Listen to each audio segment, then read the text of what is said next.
Welcome to The Explainer. You hear this phrase everywhere, post-truth society, and it feels like this brand new, totally modern problem, right? Well, today we're going to unpack that idea. We're going to trace its surprisingly deep historical roots and then explore a framework, a really ancient one actually, for how we might navigate it. Okay, so here's how we're going to break this all down. First, we'll take a quick look back at how the very concept of truth has changed over time. Then we'll zoom in on what post-truth really means and, why it's so dangerous. And finally, we'll dig into a practical framework for how to push back against it. To really get a grip on how we got here, we have to understand something pretty fundamental. Every era, every society operates on a set of invisible assumptions. It's a worldview that's so dominant that the people living inside it can barely even see it's there. And just look at this timeline. You can see this absolutely dramatic shift. For about 1,000 years in the West, truth was simple. It came from a divine authority. That was the anchor.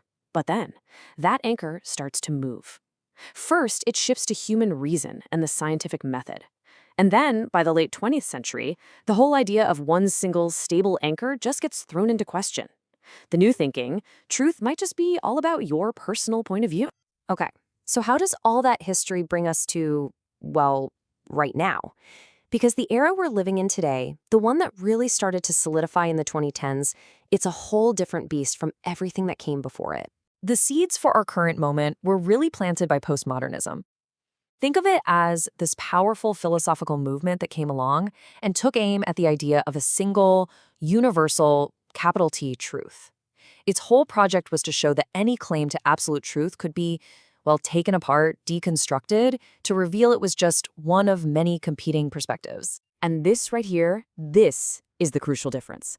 Postmodernism might say, hey, your truth isn't the only truth. But post-truth, it takes a much more dangerous step.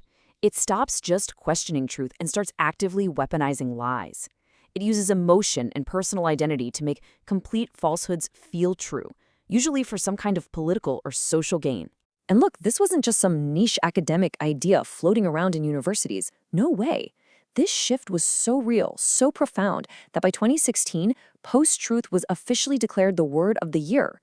The dictionary defined it as a situation where objective facts have become less influential in shaping public opinion than appeals to emotion and personal belief. So what? What are the actual real-world consequences? What really happens when an entire society starts to prioritize personal feelings and tribal loyalties over objective, verifiable facts? Well, the symptoms are probably all around you. You feel it, right? Trust in experts and journalists just crumbles. And when that happens, it creates this huge vacuum.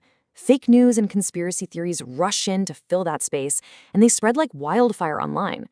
That makes having a reasonable public debate almost impossible, which just fuels more social division and leaves so many of us feeling completely exhausted, cynical, and just not sure what to believe anymore. And as if all that wasn't complicated enough, our own technology is now pouring gasoline on the fire.